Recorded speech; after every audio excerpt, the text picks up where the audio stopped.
Tanggal 15 Februari hari ke-46.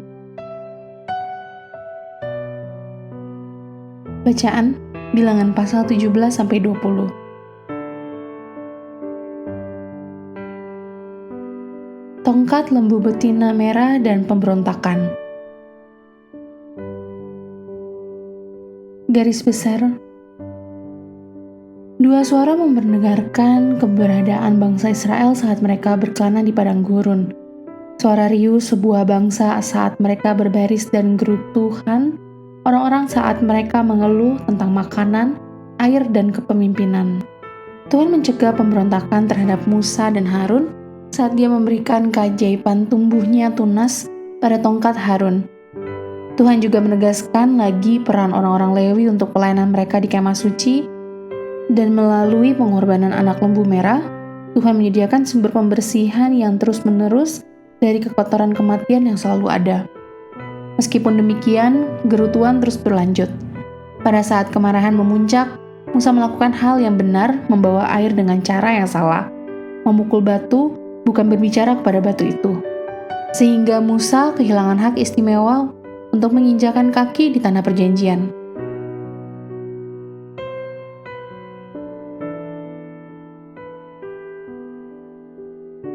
Renungan harian. Bayangkan sejenak bahwa Tuhan mengumumkan bahwa Anda tidak lagi diperkenankan untuk bekerja atau memiliki kepemilikan. Sebagai gantinya, Anda harus meluangkan seluruh waktu untuk pelayanan, dan sebagai imbalannya Anda akan menerima apapun yang diberikan oleh sesama pengikut Tuhan. Apakah hal ini membuat Anda merasa bahagia atau malah khawatir? Menurut Bilangan pasal 18 ayat 20-21, perintah ini sebenarnya merupakan tugas Tuhan bagi Harun dan keturunannya. Saat ini gereja tempat Anda beribadah memiliki banyak jenis pelayanan seperti pelayanan imamat ala Harun. Tuhan memerintahkan Anda seperti orang Israel untuk mendukung pekerjaan Tuhan agar Tuhan dimuliakan di dalam komunitas Anda. Apakah tradisi memberikan persembahan ke gereja memberikan kenyamanan pada hamba Tuhan yang melayani Anda atau malah membuat mereka khawatir? Selanjutnya baca Kisah Para Rasul pasal 20 ayat 35 dan nikmatilah berkat dalam minggu ini.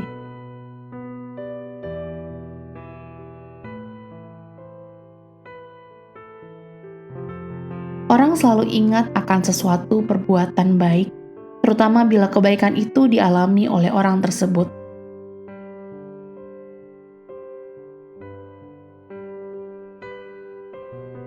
Pendalaman.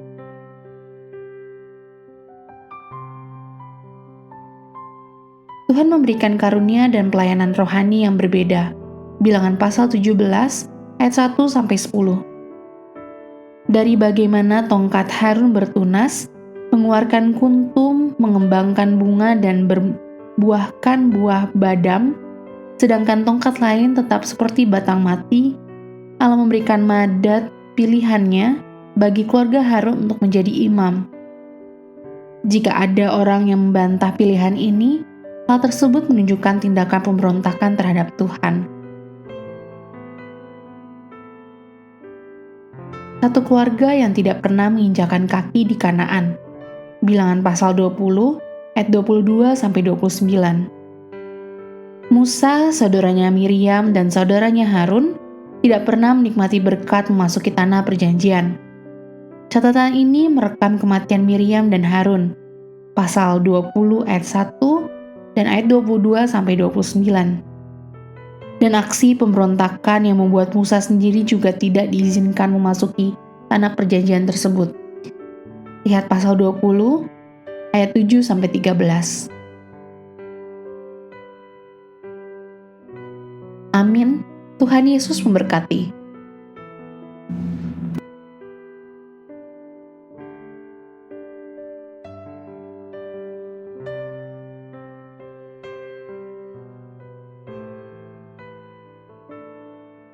Bilangan pasal 17.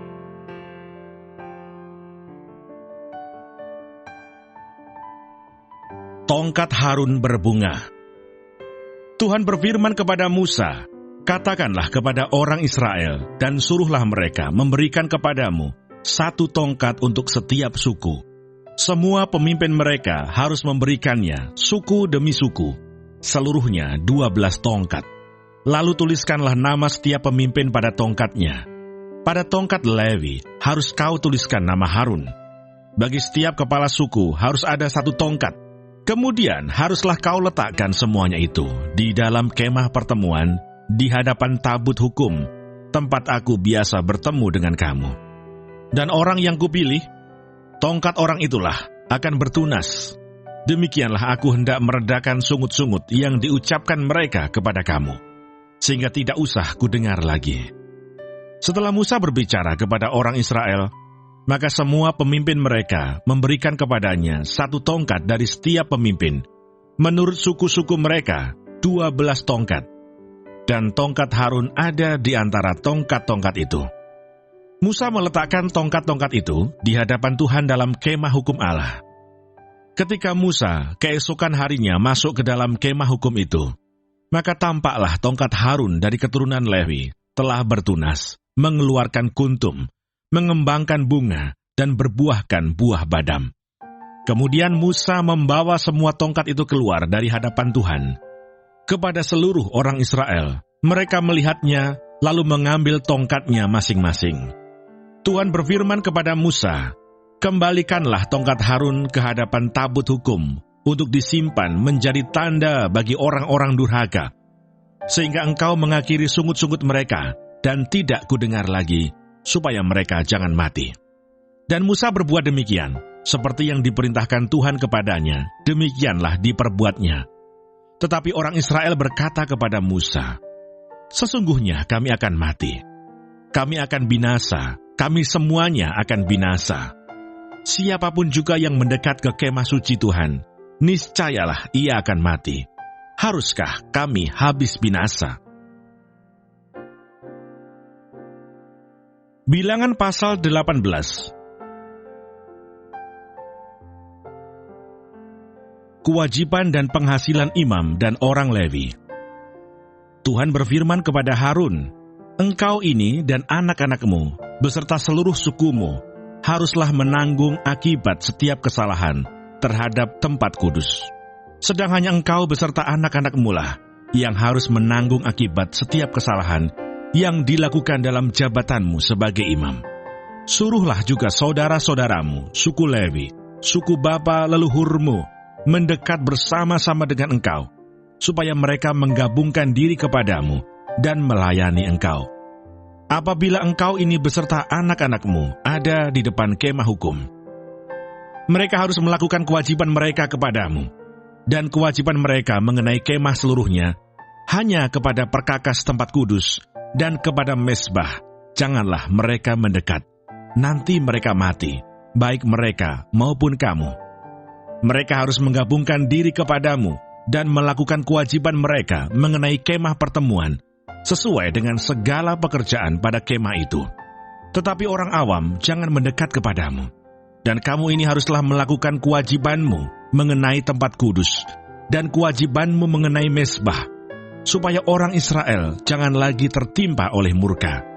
Sesungguhnya aku ini telah mengambil saudara-saudaramu orang Levi dari tengah-tengah orang Israel, sebagai pemberian kepadamu, sebagai orang-orang yang diserahkan kepada Tuhan, untuk melakukan pekerjaan pada kemah pertemuan. Tetapi engkau ini beserta anak-anakmu, harus memegang jabatanmu sebagai imam dalam segala hal yang berkenaan dengan mezbah, dan dengan segala sesuatu yang ada di belakang tabir. Dan kamu harus mengerjakannya sebagai suatu jabatan pemberian. Aku memberikan kepadamu jabatanmu sebagai imam itu. Tetapi orang awam yang mendekat harus dihukum mati. Lagi berfirmanlah Tuhan kepada Harun, "Sesungguhnya aku ini telah menyerahkan kepadamu pemeliharaan persembahan-persembahan khusus yang kepadaku. Semua persembahan kudus orang Israel kuberikan kepadamu dan kepada anak-anakmu sebagai bagianmu. Itulah suatu ketetapan untuk selama-lamanya. Inilah bagianmu dari segala persembahan-persembahan yang maha kudus itu, yaitu dari bagian yang tidak harus dibakar. Segala persembahan mereka yang berupa korban sajian, korban penghapus dosa, dan korban penebus salah, yang dibayar mereka kepadaku. Itulah bagian Maha Kudus yang menjadi bagianmu dan bagian anak-anakmu. Sebagai bagian Maha Kudus, haruslah kamu memakannya. Semua orang laki-laki boleh memakannya. Haruslah itu bagian kudus bagimu. Dan ini pun adalah bagianmu, persembahan khusus dari pemberian mereka yang lain, termasuk segala persembahan unjukan orang Israel. Semuanya itu kuberikan kepadamu dan kepada anak-anakmu laki-laki dan perempuan, bersama-sama dengan engkau. Itulah suatu ketetapan untuk selama-lamanya. Setiap orang yang tahir dari seisi rumahmu boleh memakannya. Segala yang terbaik dari minyak, dan segala yang terbaik dari anggur dan dari gandum, yakni yang sebagai hasil pertamanya, dipersembahkan mereka kepada Tuhan, aku berikan kepadamu. Hulu hasil dari segala yang tumbuh di tanahnya, yang dipersembahkan mereka kepada Tuhan, adalah juga bagianmu. Setiap orang yang tahir dari seisi rumahmu boleh memakannya. Semua yang dikhususkan bagi Tuhan di antara orang Israel menjadi bagianmu. Semua yang terdahulu lahir dari kandungan, segala yang hidup, yang dipersembahkan mereka kepada Tuhan, baik dari manusia maupun dari binatang, adalah bagianmu. Hanya haruslah kamu menebus anak sulung manusia, juga anak sulung binatang yang najis haruslah kamu tebus. Mengenai uang tebusannya, dari sejak berumur 1 bulan, haruslah kau tebus menurut nilainya, yakni 5 sikal perak ditimbang menurut sikal kudus. Sikal ini 20 gera beratnya. Tetapi anak sulung lembu, domba, atau kambing janganlah kau tebus. Semuanya itu kudus. Darahnya haruslah kau siramkan pada mezbah, dan lemaknya kau bakar sebagai korban api-apian, menjadi bau yang menyenangkan bagi Tuhan. Tetapi dagingnya adalah bagianmu, sama seperti dada persembahan dan paha kanan. Segala persembahan khusus, yakni persembahan kudus yang dipersembahkan orang Israel kepada Tuhan, aku berikan kepadamu dan kepada anak-anakmu laki-laki dan perempuan bersama-sama dengan engkau. Itulah suatu ketetapan untuk selama-lamanya. Itulah suatu perjanjian garam untuk selama-lamanya di hadapan Tuhan, bagimu, serta bagi keturunanmu. Tuhan berfirman kepada Harun, di negeri mereka, engkau tidak akan mendapat milik pusaka, dan tidak akan beroleh bagian di tengah-tengah mereka. Akulah bagianmu dan milik pusakamu di tengah-tengah orang Israel. Mengenai Bani Lewi, sesungguhnya aku berikan kepada mereka segala persembahan persepuluhan di antara orang Israel sebagai milik pusakanya, untuk membalas pekerjaan yang dilakukan mereka, pekerjaan pada kemah pertemuan. Maka janganlah lagi orang Israel mendekat kepada kemah pertemuan, sehingga mereka mendatangkan dosa kepada dirinya lalu mati. Tetapi orang Lewi, merekalah yang harus melakukan pekerjaan pada kemah pertemuan, dan mereka harus menanggung akibat kesalahan mereka. Itulah suatu ketetapan untuk selama-lamanya, bagimu turun-temurun. Mereka tidak akan mendapat milik pusaka di tengah-tengah orang Israel, sebab persembahan persepuluhan yang dipersembahkan orang Israel kepada Tuhan sebagai persembahan khusus, ku berikan kepada orang Lewi sebagai milik pusakanya. Itulah sebabnya aku telah berfirman tentang mereka. Mereka tidak akan mendapat milik pusaka di tengah-tengah orang Israel. Tuhan berfirman kepada Musa, lagi, haruslah engkau berbicara kepada orang Lewi dan berkata kepada mereka, apabila kamu menerima dari pihak orang Israel persembahan persepuluhan yang kuberikan kepadamu dari pihak mereka sebagai milik pusakamu, maka haruslah kamu mempersembahkan sebagian daripadanya sebagai persembahan khusus kepada Tuhan, yakni persembahan persepuluhanmu dari persembahan persepuluhan itu. Dan persembahan itu akan diperhitungkan sebagai persembahan khususmu, sama seperti gandum dari tempat pengirikan, dan sama seperti hasil dari tempat pemerasan anggur. Secara demikian, kamu pun harus mempersembahkan sebagai persembahan khusus kepada Tuhan, sebagian dari segala persembahan persepuluhan yang kamu terima dari pihak orang Israel. dan yang dipersembahkan daripadanya sebagai persembahan khusus kepada Tuhan, haruslah kamu serahkan kepada Imam Harun. Dari segala yang diserahkan kepadamu, yakni dari segala yang terbaik di antaranya, haruslah kamu mempersembahkan seluruh persembahan khusus kepada Tuhan, sebagai bagian kudus daripadanya. Lagi haruslah engkau berkata kepada mereka, apabila kamu mengkhususkan yang terbaik daripadanya, maka bagi orang Lewi, haruslah hal itu dihitungkan sebagai hasil tempat pengirikan dan hasil tempat pemerasan anggur. Kamu boleh memakannya di setiap tempat, kamu dan seisi rumahmu, sebab upahmulah itu, untuk membalas pekerjaanmu di kemah pertemuan. Dan dalam hal itu, kamu tidak akan mendatangkan dosa kepada dirimu, asal kamu mengkhususkan yang terbaik daripadanya. Demikianlah kamu tidak akan melanggar kekudusan persembahan-persembahan kudus orang Israel, dan kamu tidak akan mati. Bilangan pasal 19. Air pentahiran. Tuhan berfirman kepada Musa dan Harun, inilah ketetapan hukum yang diperintahkan Tuhan dengan berfirman, katakanlah kepada orang Israel, supaya mereka membawa kepadamu seekor lembu betina merah yang tidak bercela, yang tidak ada cacatnya, dan yang belum pernah kena kuk. Dan haruslah kamu memberikannya kepada Imam Eleazar. Maka lembu itu harus dibawa keluar tempat perkemahan, lalu disembelih di depan imam. Kemudian Imam Eleazar harus mengambil dengan jarinya sedikit dari darah lembu itu. Lalu haruslah ia memercikkan sedikit ke arah sebelah depan kemah pertemuan sampai 7 kali. Sesudah itu haruslah lembu itu dibakar habis di depan mata imam. Kulitnya, dagingnya, dan darahnya haruslah dibakar habis bersama-sama dengan kotorannya. Dan imam haruslah mengambil kayu aras, hisop, dan kain kirmisi, dan melemparkannya ke tengah-tengah api yang membakar habis lembu itu. Kemudian haruslah imam mencuci pakaiannya dan membasuh tubuhnya dengan air. Sesudah itu masuk ke tempat perkemahan, dan imam itu najis sampai matahari terbenam. Orang yang membakar habis lembu itu haruslah mencuci pakaiannya dengan air, dan membasuh tubuhnya dengan air, dan ia najis sampai matahari terbenam. Maka seorang yang tahir haruslah mengumpulkan abu lembu itu, dan menaruhnya pada suatu tempat yang tahir di luar tempat perkemahan, supaya semuanya itu tinggal tersimpan bagi umat Israel untuk membuat air pentahiran. Itulah penghapus dosa.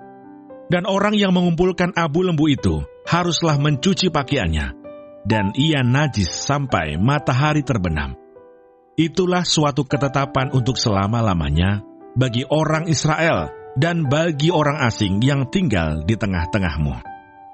Orang yang kena kepada mayat, ia najis 7 hari lamanya.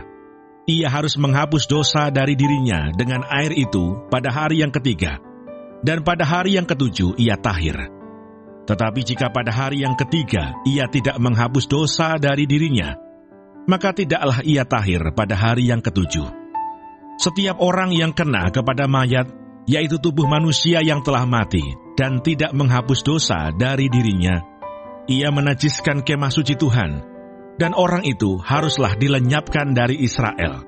Karena air pentahiran tidak disiramkan kepadanya, maka ia najis, kenajisannya masih melekat padanya. Inilah hukumnya, apabila seseorang mati dalam suatu kemah, setiap orang yang masuk ke dalam kemah itu, dan segala yang di dalam kemah itu, najis 7 hari lamanya. Setiap bejana yang terbuka, yang tidak ada kain penutup terikat di atasnya, adalah najis. Juga setiap orang yang di padang, yang kena kepada seorang yang mati terbunuh oleh pedang, atau kepada mayat, atau kepada tulang-tulang seorang manusia, atau kepada kubur, orang itu najis 7 hari lamanya. Bagi orang yang najis, haruslah diambil sedikit abu dari korban penghapus dosa yang dibakar habis. Lalu di dalam bejana abu itu dibubui air mengalir. Kemudian seorang yang tahir haruslah mengambil hisop, mencelupkannya ke dalam air itu, dan memercikkannya ke atas kemah dan ke atas segala bejana, dan ke atas orang-orang yang ada di sana, dan ke atas orang yang telah kena kepada tulang-tulang, atau kepada orang yang mati terbunuh, atau kepada mayat, atau kepada kubur itu. Orang yang tahir itu haruslah memercik kepada orang yang najis itu pada hari yang ketiga, dan pada hari yang ketujuh, dan pada hari yang ketujuh itu haruslah ia menghapus dosa orang itu. Dan orang yang najis itu haruslah mencuci pakaiannya dan membasuh badannya dengan air. Lalu ia tahir pada waktu matahari terbenam. Tetapi orang yang telah najis dan tidak menghapus dosa dari dirinya, orang itu harus dilenyapkan dari tengah-tengah jemaah itu, karena ia telah menajiskan tempat kudus Tuhan. Air pentahiran tidak ada disiramkan kepadanya, jadi ia tetap najis. Itulah yang harus menjadi ketetapan bagi mereka untuk selama-lamanya. Orang yang menyiramkan air penyuci itu, ia harus mencuci pakaiannya, dan orang yang kena kepada air penyuci itu, ia menjadi najis sampai matahari terbenam. Segala yang diraba orang yang najis itu menjadi najis, dan orang yang kena kepadanya menjadi najis juga sampai matahari terbenam. Bilangan pasal 20. Meriam mati. Kemudian sampailah orang Israel, yakni segenap umat itu, ke padang gurun Sin dalam bulan pertama. Lalu tinggallah bangsa itu di Kades. Matilah Miriam di situ dan dikuburkan di situ. Dosa Musa dan Harun. Pada suatu kali, ketika tidak ada air bagi umat itu, berkumpullah mereka mengerumuni Musa dan Harun, dan bertengkarlah bangsa itu dengan Musa, katanya, "Sekiranya kami mati binasa pada waktu saudara-saudara kami mati binasa di hadapan Tuhan, mengapa kamu membawa jemaah Tuhan ke padang gurun ini, supaya kami dan ternak kami mati di situ? Mengapa kamu memimpin kami keluar dari Mesir untuk membawa kami ke tempat celaka ini, yang bukan tempat menabur, tanpa pohon ara, anggur dan delima, bahkan air minum pun tidak ada?" Maka pergilah Musa dan Harun dari umat itu ke pintu kemah pertemuan, lalu sujud. Kemudian tampaklah kemuliaan Tuhan kepada mereka. Tuhan berfirman kepada Musa, "Ambillah tongkatmu itu, dan engkau dan Harun kakakmu harus menyuruh umat itu berkumpul.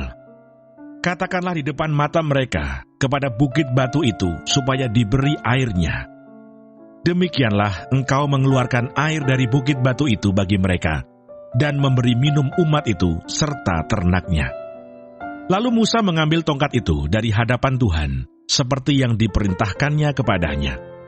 Ketika Musa dan Harun telah mengumpulkan jemaah itu di depan bukit batu itu, berkatalah ia kepada mereka, "Dengarlah kepadaku, hai orang-orang durhaka. Apakah kami harus mengeluarkan air bagimu dari bukit batu ini?" Sesudah itu Musa mengangkat tangannya, lalu memukul bukit batu itu dengan tongkatnya 2 kali. Maka keluarlah banyak air, sehingga umat itu dan ternak mereka dapat minum. Tetapi Tuhan berfirman kepada Musa dan Harun, "Karena kamu tidak percaya kepadaku, dan tidak menghormati kekudusanku di depan mata orang Israel, itulah sebabnya kamu tidak akan membawa jemaah ini masuk ke negeri yang akan kuberikan kepada mereka. Itulah mata air Meribah, tempat orang Israel bertengkar dengan Tuhan, dan ia menunjukkan kekudusannya di antara mereka." Edom menolak permintaan orang Israel melalui negerinya. Kemudian Musa mengirim utusan dari Kades kepada Raja Edom dengan pesan, "Beginilah perkataan saudaramu Israel. Engkau tahu segala kesusahan yang telah menimpa kami, bahwa nenek moyang kami pergi ke Mesir, dan kami lama diam di Mesir, dan kami dan nenek moyang kami diperlakukan dengan jahat oleh orang Mesir, bahwa kami berteriak kepada Tuhan, dan Ia mendengarkan suara kami, mengutus seorang malaikat dan menuntun kami keluar dari Mesir. Sekarang ini kami ada di Kades, sebuah kota di tepi perbatasanmu. Izinkanlah kiranya kami melalui negerimu. Kami tidak akan berjalan melalui ladang-ladang dan kebun-kebun anggurmu, dan kami tidak akan minum air sumurmu.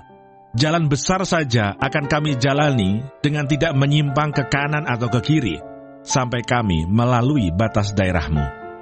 Tetapi orang Edom berkata kepada mereka, tidak boleh kamu melalui daerah kami. Nanti kami keluar menjumpai kamu dengan pedang. Lalu berkatalah orang Israel kepadanya, kami akan berjalan melalui jalan raya, dan jika kami dan ternak kami minum airmu, maka kami akan membayar uangnya, asal kami diizinkan lalu dengan berjalan kaki, hanya itu saja. Tetapi jawab mereka, tidak boleh kamu lalu. Maka keluarlah orang Edom menghadapi mereka dengan banyak rakyatnya dan dengan tentara yang kuat. Ketika orang Edom tidak mau mengizinkan orang Israel lalu dari daerahnya, maka orang Israel menyimpang meninggalkannya. Harun mati. Setelah mereka berangkat dari Kades, sampailah segenap umat Israel ke Gunung Hor. Lalu berkatalah Tuhan kepada Musa dan Harun dekat Gunung Hor, di perbatasan tanah Edom. Harun akan dikumpulkan kepada kaum leluhurnya, sebab ia tidak akan masuk ke negeri yang kuberikan kepada orang Israel, karena kamu berdua telah mendurhaka kepada titahku dekat mata air Meribah. Panggillah Harun dan Eleazar anaknya, dan bawalah mereka naik ke Gunung Hor. Tanggalkanlah pakaian Harun, dan kenakanlah itu kepada Eleazar anaknya. Kemudian Harun akan dikumpulkan kepada kaum leluhurnya dan mati di sana. Lalu Musa melakukan seperti yang diperintahkan Tuhan. Mereka naik ke Gunung Hor, sedang segenap umat itu memandangnya. Musa menanggalkan pakaian Harun dan mengenakannya kepada Eleazar anaknya. Lalu matilah Harun di puncak gunung itu. Kemudian Musa dengan Eleazar turun dari gunung itu.